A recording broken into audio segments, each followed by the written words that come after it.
আমরা গত ক্লাসে আমরা ডেডলকের various method to handle deadlock এটা দেখছিলাম।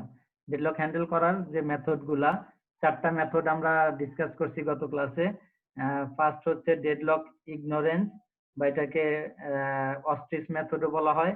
সেকেন্ড হচ্ছে ডেডলক প্রিভেনশন, থার্ড হচ্ছে ডেডলক অ্যাভয়েডেন্স, আর ফোর্থ হচ্ছে ডেডলক ডিটেকশন অ্যান্ড রিকভারি। তো প্রথম দুইটা এটা তো আমরা জাস্ট আলোচনা করছি, যে ইগনোরেন্স যেটা, এটা হলো জাস্ট ডেডলক কে ইগনোর করা, যে ঘটলেও কিছু করার নাই, বা ধরে নিব যে ডেডলক ঘটবে না, এটা ধরে নিব। যদি যখন ডেডলক ঘটবে তখন আমরা সিম্পল যে প্রসিডিউর আছে, অর্থাৎ সাধারণভাবে যেটা করা হয়, যে জাস্ট কম্পিউটারকে রিস্টার্ট করে প্রবলেমকে সলভ করা হয়, অর্থাৎ ডেডলককে এখানে ইগনোর করা। কারণ ডেডলকের জন্য যখন যদি আলাদা কোনো অ্যালগোরিদম ইউজ করা হয়, এটা কম্পিউটারকে স্লো করে দেয় বা কম্পিউটার সিস্টেমের পারফরমেন্সকে কমিয়ে দেয়। আর সেকেন্ড হচ্ছে ডেডলক প্রিভেনশন। প্রিভেনশনে যেটা বলছিলাম, যে ডেডলক ঘটার জন্য যে নেসেসারি কন্ডিশন আছে 4টা, mutual exclusion, no preemption, hold and wait, এরপর হচ্ছে সার্কুলার ওয়েট। এই 4টা যে নেসেসারি কন্ডিশন ছিল, এই 4টা কন্ডিশন ঘটলে ডেডলক ঘটবে বা ঘটতে পারে। তো এই 4টা কন্ডিশনের যে কোনো একটা কন্ডিশনকে যদি ফলস করা যায়, তাহলে সেক্ষেত্রে ডেডলক ঘটার সম্ভাবনা কমে যাবে বা ডেডলক ঘটবে না। তো এটা আলোচনা করছিলাম। মিউচুয়াল এক্সক্লুশন অর্থাৎ যে রিসোর্স গুলো আমাদের আছে, এই রিসোর্স গুলাকে এরকম শেয়ারেবল করা, সব রিসোর্সকে শেয়ারেবল করা। বলছিলাম যে বাস্তব ক্ষেত্রে এটা একটু কঠিন। আর সেকেন্ড হচ্ছে যে নো প্রিএমশন ছিল। তো এই কন্ডিশনকে ফলস করার জন্য, যে যদি আমরা আমাদের যে প্রসেস গুলো আছে, প্রসেসকে যদি প্রিএমটিভ মোডে নিতে পারি, তাইলে ডেডলক ঘটবে না। তো সেই ক্ষেত্রে টাইম কোয়ান্টাম যদি সেট করে দেয়া যায়, তো টাইম কোয়ান্টামের মাধ্যমে সেট করার মাধ্যমে আমরা এটাকে ফলস করতে পারি। থার্ড ছিল হোল্ড এন্ড ওয়েট, যে একটা প্রসেস কোনো একটা রিসোর্সকে রিসোর্স যখন অ্যালোকেশন পেল, এরপর সে এই আরেকটার জন্য রিকোয়েস্ট করবে। তো আরেকটার জন্য রিকোয়েস্ট করবে, একটাকে হোল্ড করবে, আরেকটাকে রিকোয়েস্ট করবে, এরকম যদি কন্ডিশন হয় তখন ডেডলক ঘটবে। তো এই ক্ষেত্রে এই কন্ডিশনকে ফলস করার একটা বলছিলাম আমরা, যে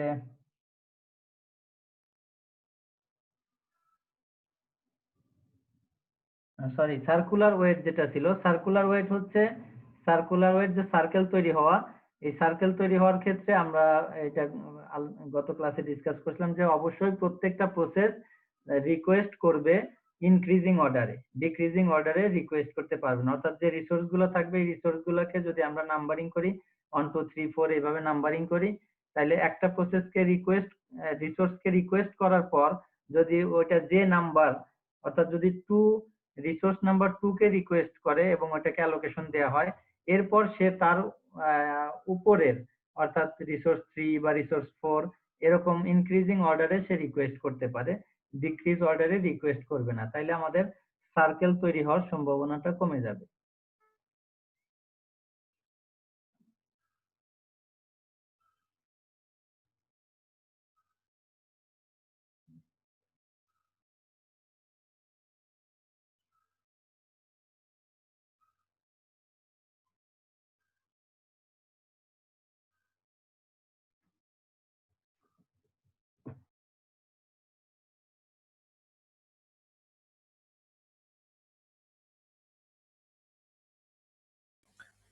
স্যার কি কিছু বলছেন স্যার? স্যারের মাইক্রোফোন মিউট হয়ে গেছে স্যার।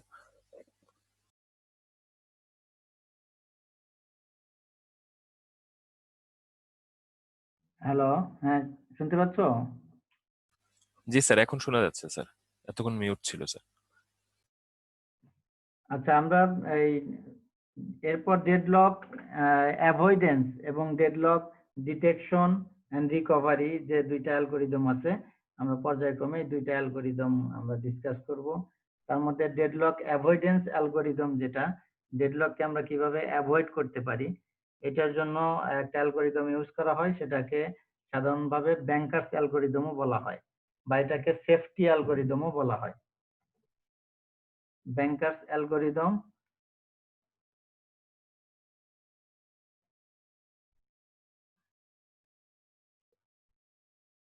বা এটাকে সেফটি অ্যালগরিদমও বলা হয়। তো সেফটি অ্যালগরিদম যেটা, সেফটি অ্যালগরিদমটা হচ্ছে যে কোনো একটা, যখন একটা প্রসেস সিস্টেমে প্রবেশ করে, আমাদের সিস্টেমের টোটাল যতগুলা রিসোর্স আছে এই রিসোর্সের ক্যালকুলেশন করা হয়। কতগুলা রিসোর্স আছে এবং রিসোর্সের কতগুলা ইনস্ট্যান্স আছে।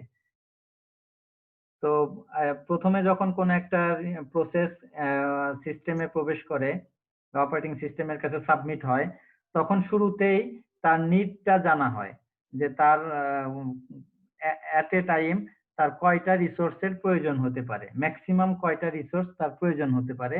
এটা অপারেটিং সিস্টেম শুরুতেই ওই প্রসেসের কাছ থেকে তার নিডটা এরকম জেনে নেয়।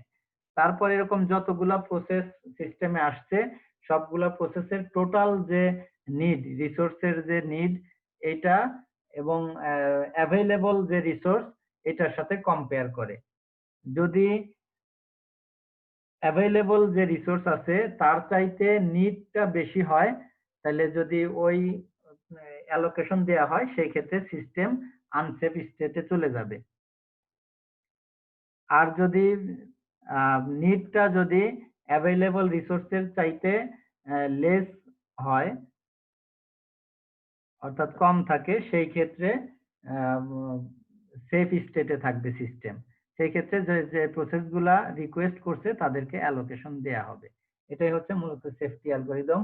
এটাকে একটা এইভাবে চিত্রের ইয়াতে দেখানো যায়, ফিগারের সাহায্যে। এটা হচ্ছে সেফ, এটা হচ্ছে আনসেফ।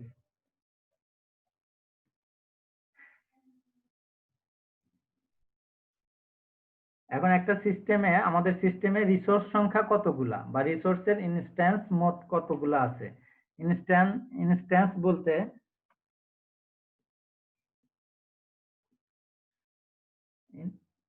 দেখা যাচ্ছে যাবে, জি স্যার। জি স্যার। লেখা দেখা যাচ্ছে? জি স্যার, দেখা জি স্যার, আচ্ছা, বোঝা যাচ্ছে স্যার। ইনস্ট্যান্স বলতে সংখ্যা, একটা রিসোর্সের কয়টা সংখ্যা আছে। যেমন ধরলাম আমরা যে আমাদের সিস্টেমে প্রিন্টার হচ্ছে একটা রিসোর্স, এবং এই প্রিন্টার কয়টা আছে এটা হচ্ছে ওই রিসোর্সের ইনস্ট্যান্স। যদি সিস্টেমে একটা প্রিন্টার থাকে, তাহলে ওই প্রিন্টারকে যদি আমরা রিসোর্স ওয়ান দিয়ে যদি এটাকে ডিফাইন করি, যে আর ওয়ান মানে হচ্ছে প্রিন্টার, তাহলে আর ওয়ান এর ইনস্ট্যান্স কয়টা আছে, তার মানে একটা আছে যদি একটা প্রিন্টার থাকে। যদি একটা সিস্টেমের সাথে তিনটা প্রিন্টার থাকে, তাহলে বলা হবে আর ওয়ান রিসোর্সের ইনস্ট্যান্স হচ্ছে তিনটা। তাহলে এইভাবে আমাদের যতগুলা রিসোর্স আছে তাদের ইনস্ট্যান্স সংখ্যা কত, এটা টোটাল যে সংখ্যাটা, এটা প্রথমে আমাদের দেখতে হবে যে আমাদের সিস্টেমে মোট কতগুলা রিসোর্স আছে এবং তার ইনস্ট্যান্স মিলে টোটাল ইনস্ট্যান্স কত, এটা প্রথমে ক্যালকুলেট করতে হবে। এরপর কোনো প্রসেস যখন সিস্টেমে এন্টার করলো, তো তার কাছ থেকে তার নিডটা জেনে নিতে হবে, যে তার এট এ টাইমে কয়টা রিসোর্সের প্রয়োজন হতে পারে বা রিসোর্সের কয়টা ইনস্ট্যান্স প্রয়োজন হতে পারে। এইভাবে যতগুলা প্রসেস, যদি তিনটা প্রসেস যদি আসে, তিনটা প্রসেসের টোটাল নিড কত, এরপর এই নিডটাকে আমাদের অ্যাভেলেবল টোটাল রিসোর্সের সাথে এটাকে কম্পেয়ার করা হবে। যদি নিডটা যদি অ্যাভেলেবল রিসোর্সের চাইতে কম থাকে, তাহলে এই ক্ষেত্রে যদি অ্যালোকেশন সবাইকে দেয়া হয়, তাহলে সিস্টেম সেফ স্টেটে থাকবে, অর্থাৎ ডেডলক ঘটার সম্ভাবনা নাই। আর যদি দেখা যায় যে টোটাল নিড আমাদের অ্যাভেলেবল রিসোর্সের চাইতে বেশি, আমরা ধরে নিলাম তিনটা প্রসেস আছে, P1, P2, P3, আর রিসোর্স আছে ধরে ধরে নিলাম তিনটা, এ বি সি, তিনটা রিসোর্স আছে, অথবা এটাকে R1 R2 R3 দিয়েও ইয়া করতে পারো, R1 R2 R3। ধরলাম এর ইনস্ট্যান্স আছে 5টা, বি এর ইনস্ট্যান্স আছে 3টা, সি এর ইনস্ট্যান্স আছে 7টা। এখন টোটাল টোটাল কতগুলা হচ্ছে রিসোর্সের ইনস্ট্যান্স? 5 3 8 7 15, 15 ইনস্ট্যান্স। আর P1 তার নিট কত এটা প্রথমে জেনে নিতে হবে। P2 এর নিট কত, P3 এর নিট কত, এট এ টাইমে কয়টা রিসোর্স তার প্রয়োজন হতে পারে। এই তিনজনের যে টোটাল নিডটা জানার পর যোগ করে এই টোটালটা যদি অ্যাভেলেবল 15 এর চাইতে যদি কম হয়, সেক্ষেত্রে যদি আমরা P1 P2 P3 তিনজনকেই অ্যালোকেশন দিলে সিস্টেম সেফ স্টেটে থাকবে। আর যদি দেখা যায় যে এই তিনটা প্রসেসের যে নিড বা তাদের যে প্রয়োজন যেটা এট এ টাইমে হতে পারে, সেটা এই 15-র চাইতে বেশি, তাহলে সেই ক্ষেত্রে যদি P1 P2 P3 তিনজনকেই যদি তাদের চাহিদা অনুযায়ী অ্যালোকেশন দেওয়া হয়, তাহলে সিস্টেম আনসেফ স্টেটে যাবে, অর্থাৎ ডেডলক ঘটার সম্ভাবনা তৈরি হবে।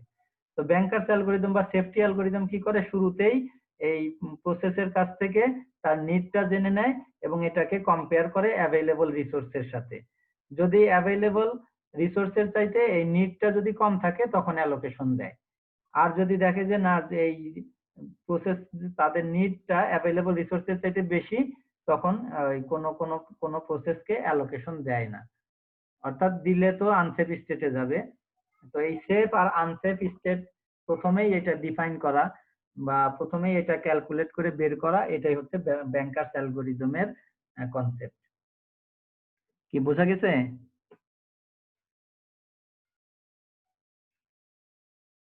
জি স্যার। স্যার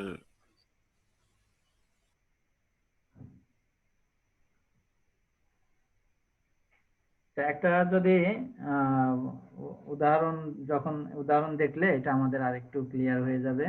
তো আমরা আগে অ্যালগরিদমটা দেখে নেই। অ্যালগরিদমটা তোমরা লিখে নিতে পারো।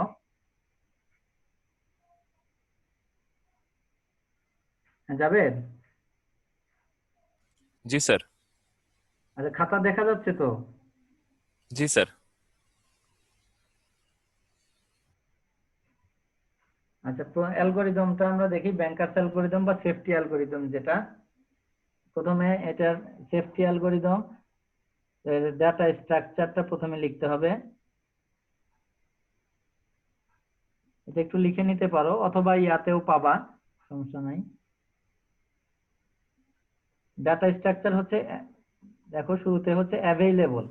স্যার এর জন্য কি আলাদাভাবে আমাদের মানে ডাটা রাখার জন্য স্ট্রাকচার তৈরি করতে হবে, লিংক না লিস্ট না, বা স্ট্রাকচার ইয়ের তৈরি করতে মাধ্যমে? হবে না। এটা হচ্ছে আমরা অ্যালগরিদমের মধ্যে যে টার্মগুলো আছে আসবে, অর্থাৎ অ্যাভেইলেবল আসবে, ম্যাক্স আসবে, অ্যালোকেশন আসবে, ও নিড আচ্ছা আসবে, স্যার।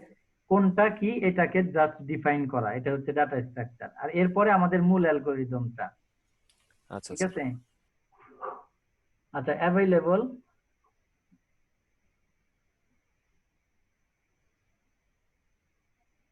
আচ্ছা, আমি কি এটা লিখে দিব, না জাস্ট আমি বলে যাব, তোমরা এটা পরে ইয়াতে দেখে নিবা?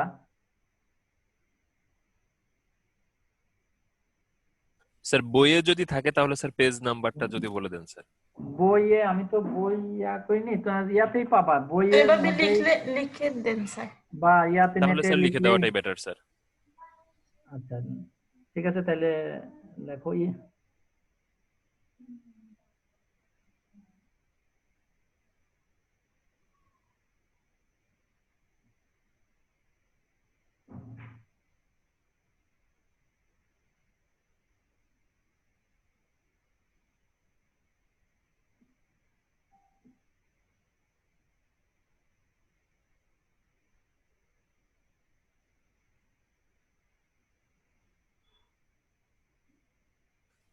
স্যার খাতাটা একটু উপরে উঠাতে হবে স্যার, অ্যারে অফ এর পর থেকে দেখা যায় না স্যার।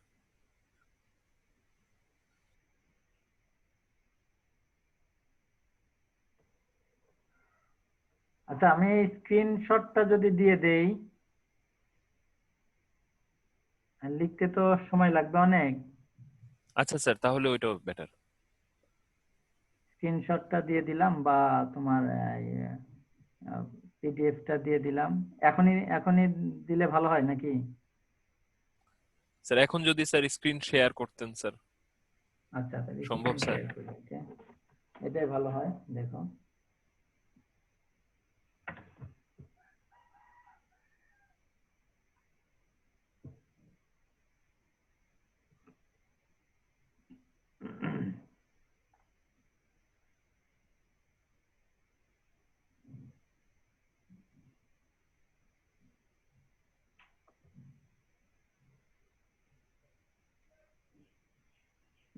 দেখা যাচ্ছে? জি স্যার। আচ্ছা, এই যে দেখো ডাটা স্ট্রাকচার, এখানে দেখো এই শুরুতে আছে অ্যাভেলেবল। অ্যাভেলেবল আছে, অ্যাভেলেবলটা হচ্ছে একটা ওয়ান ডাইমেনশনাল অ্যারে, এর সাইজ এম দিয়ে এটাকে ডিফাইন করা হয়। আর এম দিয়ে বোঝানো হয় যে টোটাল আমাদের রিসোর্স কয়টা অ্যাভেলেবল আছে, সিস্টেমের অ্যাভেলেবল রিসোর্স সংখ্যা কত,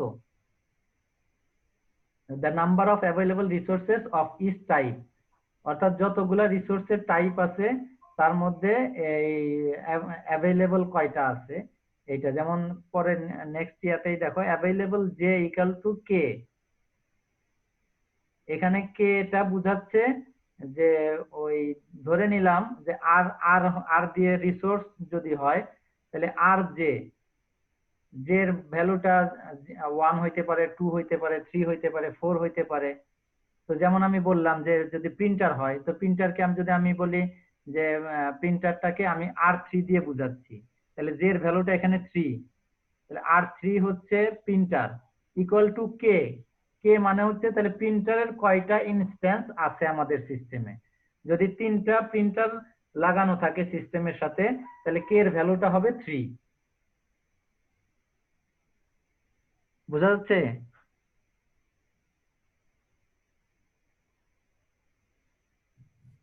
স্যার বুঝি নাই স্যার শেষের কথাটা। বললাম যে ধরে নিলাম আমরা যে আমাদের ধরো প্রিন্টার একটা রিসোর্স, আরো বিভিন্ন ধরনের রিসোর্স তো আছে, বিভিন্ন input device, output device, memory, এগুলো সবই তো হচ্ছে আমাদের রিসোর্স।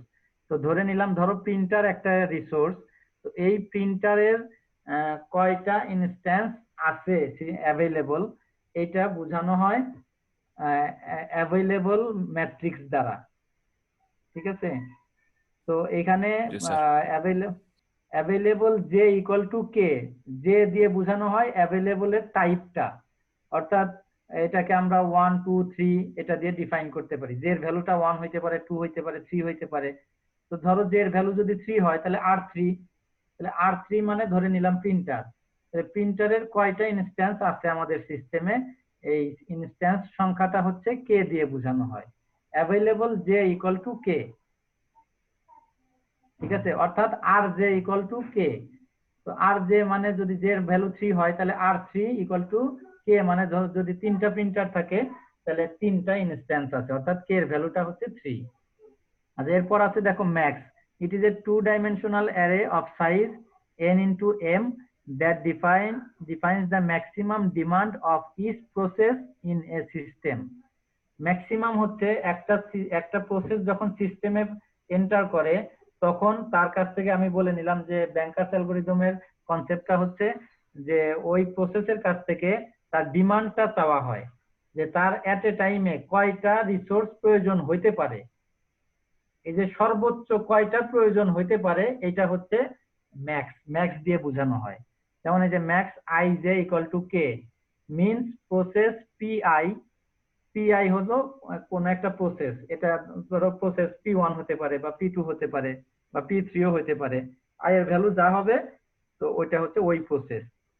তো এই প্রসেস তার কয়টা সর্বোচ্চ কয়টা প্রসেস রিসোর্স প্রয়োজন হতে পারে, কয়টা কয়টা ইনস্ট্যান্স প্রয়োজন হতে পারে একটা রিসোর্সের, এটাকে ডিফাইন করা হয় ম্যাক্স দিয়ে।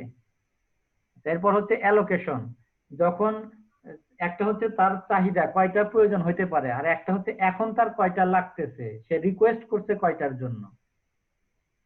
তো তো যে কয়টা যদি তিনটার প্রয়োজন হয় তাহলে এই তিনটাকে অ্যালোকেশন দেয়া, অপারেটিং সিস্টেম কি করবে, অ্যালোকেশন দিবে।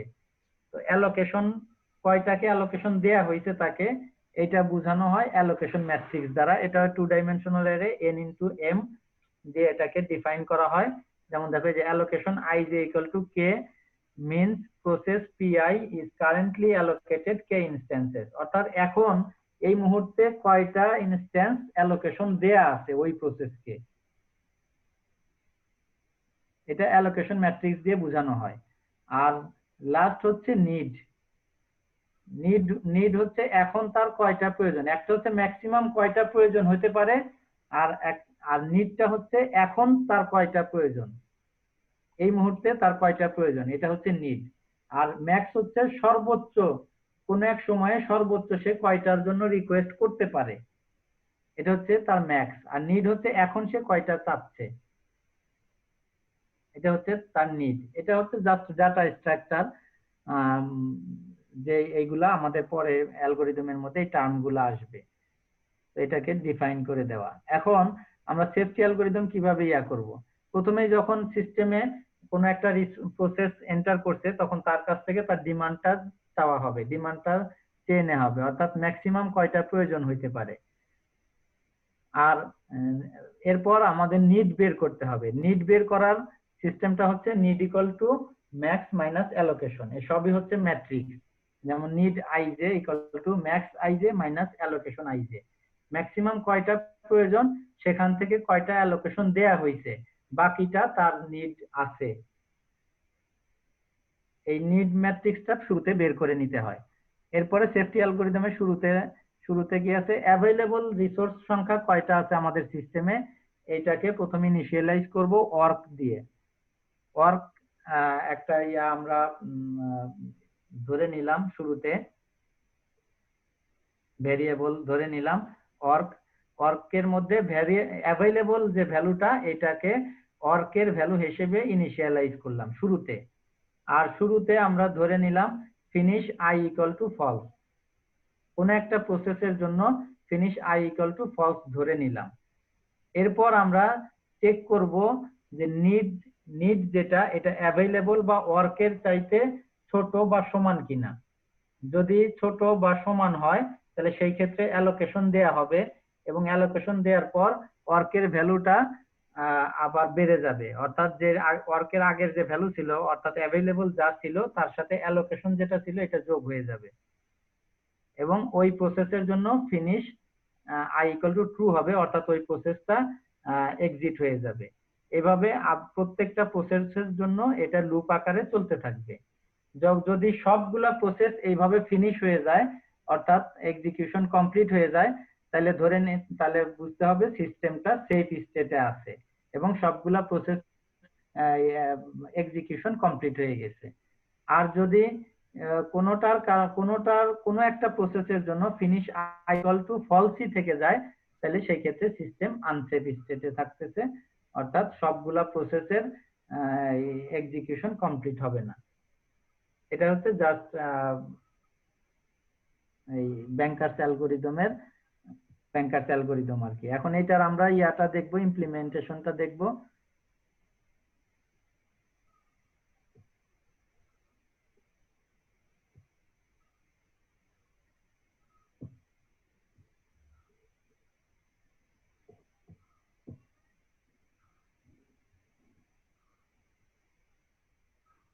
তো এটা আমি পরে এটা স্ক্রিনশট দিয়ে বা পিডিএফ করে আমি দিয়ে দিবনি। এখন আমরা একটা জাস্ট এক্সাম্পল দেখবো, এক্সাম্পলটা দেখলে আমাদের অ্যালগরিদমটা একদম ক্লিয়ার হয়ে যাবে।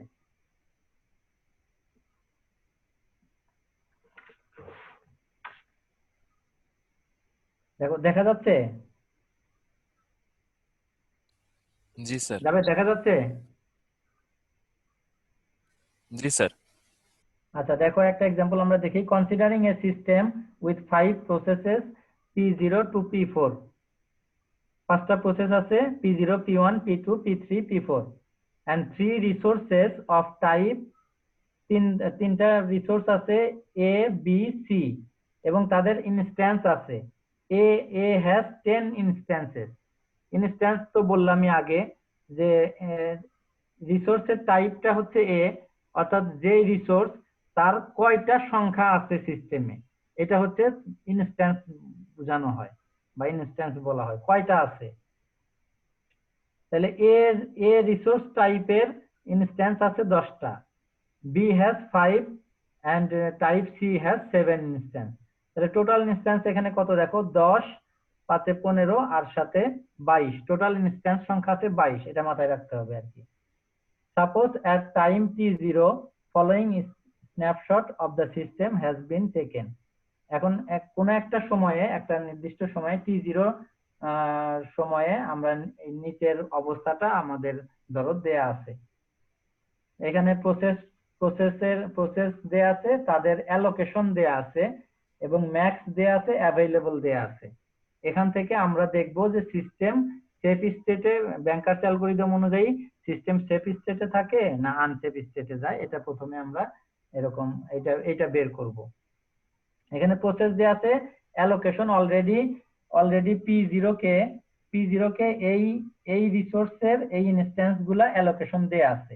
দেখো a0 b1 c0, তার মানে p0 প্রসেসকে অলরেডি b এর একটা ইনস্ট্যান্স অ্যালোকেশন দেয়া আছে, a এর একটাও না, c এরও একটাও দেয়া হয়নি।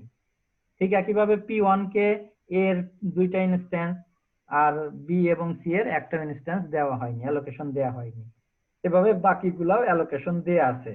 আর ম্যাক্স হচ্ছে p0 এর ম্যাক্সিমাম কয়টা রিসোর্স বা কয়টা ইনস্ট্যান্স তার প্রয়োজন হইতে পারে, এটা হচ্ছে ম্যাক্স দেয়া আছে। আর এখানে অ্যাভেলেবল দেয়া আছে, অ্যাভেলেবল হচ্ছে a3 b3 ca2। তাহলে আমাদের যে অ্যালগরিদম অনুযায়ী শুরুতে আমাদেরকে যেটা করতে হবে, শুরুতে আমাদের নিড বের করতে হবে, নিড। তো অ্যালগরিদমে ওখানে কি ছিল, নিড ইকুয়াল টু কি ছিল, নিড ইকুয়াল টু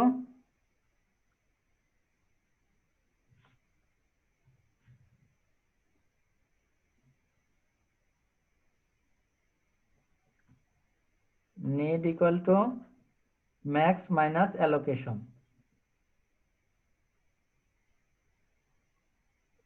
ম্যাক্সিমাম কয়টা তার প্রয়োজন হইতে পারে, সেখান থেকে অ্যালোকেশন যেটা দেয়া আছে এটা বাদ দিলে নিডটা